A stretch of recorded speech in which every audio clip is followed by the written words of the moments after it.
Once upon a time, in a grand kingdom, lived a king who loved wisdom and enjoyed asking questions. He admired wise men and often invited them to his court to share their knowledge. One day, a proud scholar came to the court.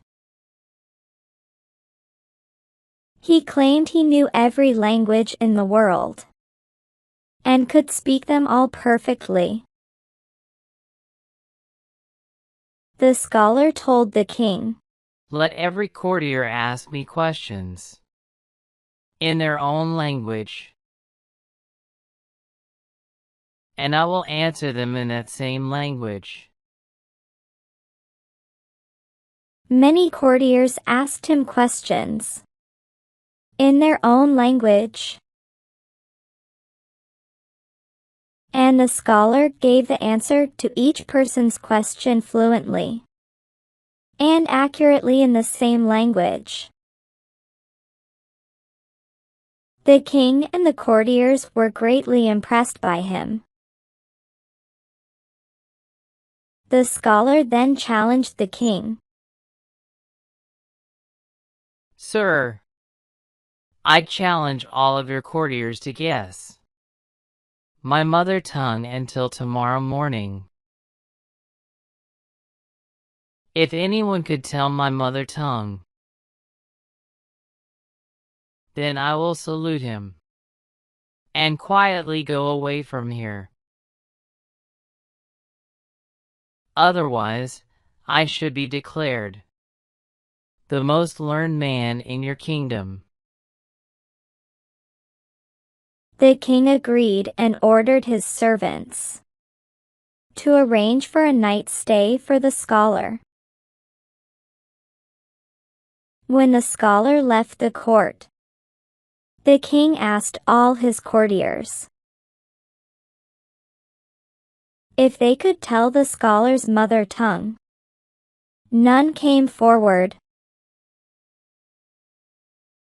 Then the king looked at his wise minister and said, "Our honor is at stake. Only you can help us." The minister said that he would give an answer to the question the next morning in court. After the scholar's challenge, the wise minister paced in his study room, deep in thought.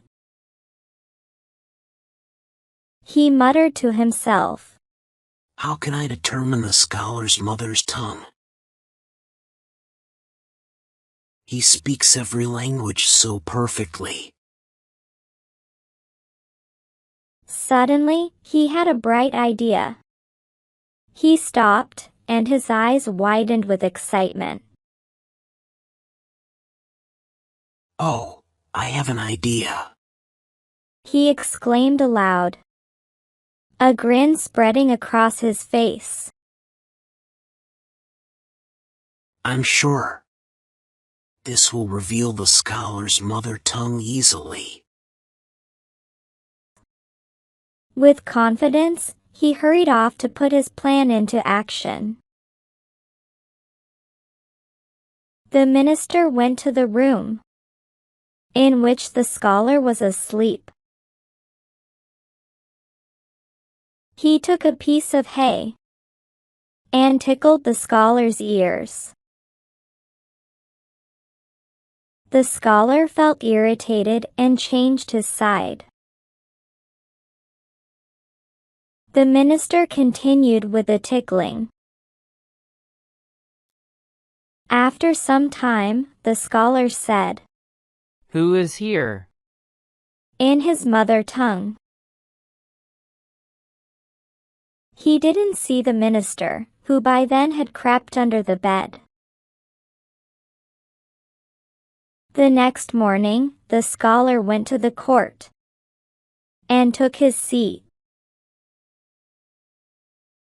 The king looked at the minister.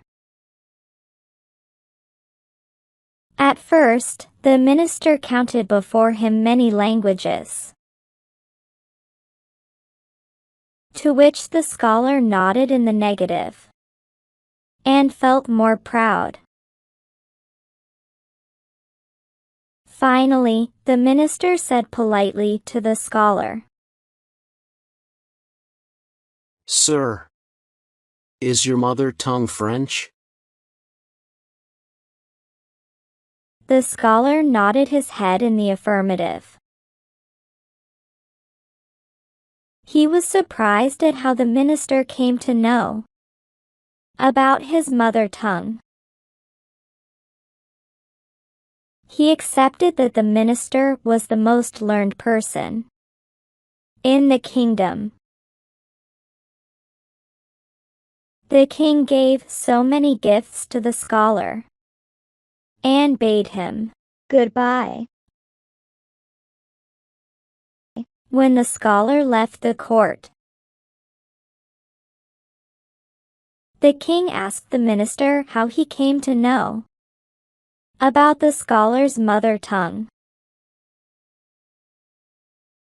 The minister said, Your Majesty, even though a man can speak so many languages, at a time of difficulty, he only speaks in his own language. Then he narrated how he managed to know the answer. The king burst into laughter. The king said, You did an excellent job. Your clever idea proved that you are wiser than the scholar.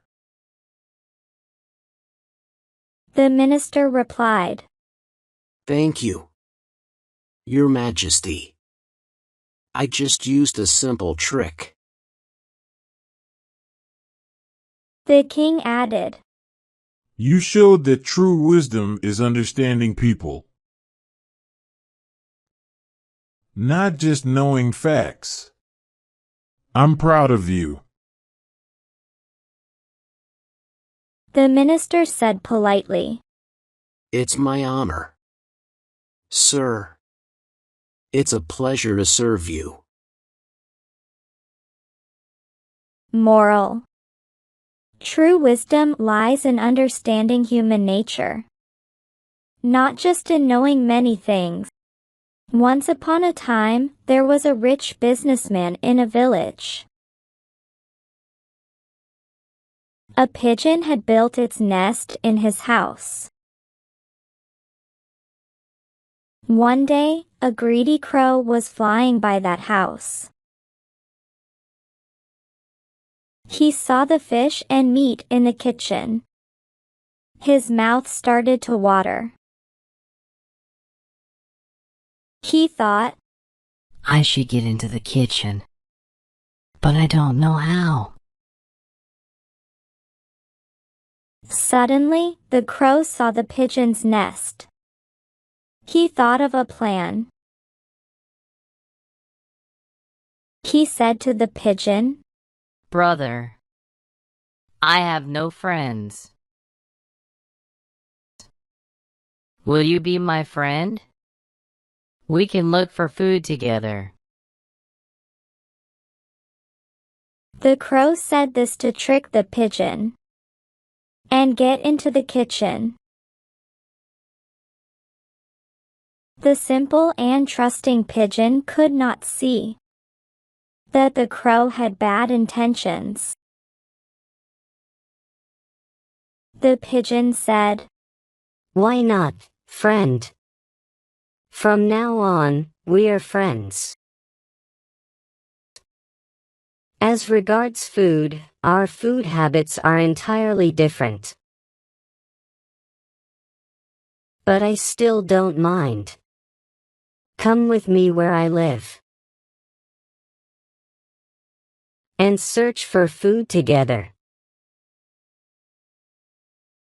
The crow was very happy to see that his plan is being succeeding. The crow entered the house with the pigeon, and the chef noticed the new guest. The chef was very happy. Welcome, my friend. The chef said warmly. I hope you will live comfortable here. I will make a home for you. The chef then prepared a nice corner for the crow, who was pleased to see his plan working so well. The chef made all the necessary arrangements for the crow to live in the house. Now the crow has also started living in the house. One evening, when the two friends returned, the crow saw fish kept in the kitchen. The crow hesitated and said to the pigeon, Dear friend, fish is my favorite meal, and I want to eat that fish. The pigeon looked worried and replied, No, my friend. You can't eat that fish. If you take it, the chef will kick you out of the house. The crow was disappointed with the pigeon's reply. He thought, Today I had to eat the same dirty insects.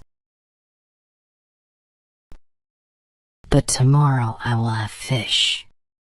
His mouth watered.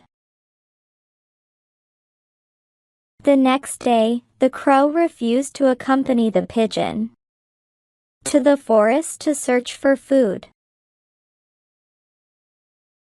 He started making excuses, saying, Dear friend, today I have a stomachache. Hence, I need to rest. The pigeon said, Your intentions don't seem to be good. I warn you. Don't do anything that will cost you later. Trying to convince his friend, the crow said, Believe me, I am really having a stomachache. And nothing evil is going on in my mind. The pigeon left. The chef entered the kitchen. He fried the fish and then cooked them well. He then covered the food and went out for a while. The crow's mouth started to water merely from the smell of the cooked fish. He thought, The fish seemed to be delicious. He flew down, and as he was about to open the lid of the utensil in which the fish were kept, the chef came into the kitchen. Being furious, he caught hold of the crow and said, You tried to take advantage of my kindness. I made arrangements for you to live here, and yet you are cheating me. So saying, he broke all the feathers of the crow and left it to its fate. In the evening, when the pigeon returned, he saw the crow lying outside the house with no feathers and in severe pain. The pigeon rushed to his side and said, "Oh, my friend. I warned you not to touch the fish. If you had listened me, you wouldn't be in this condition." Moral: greed brings trouble.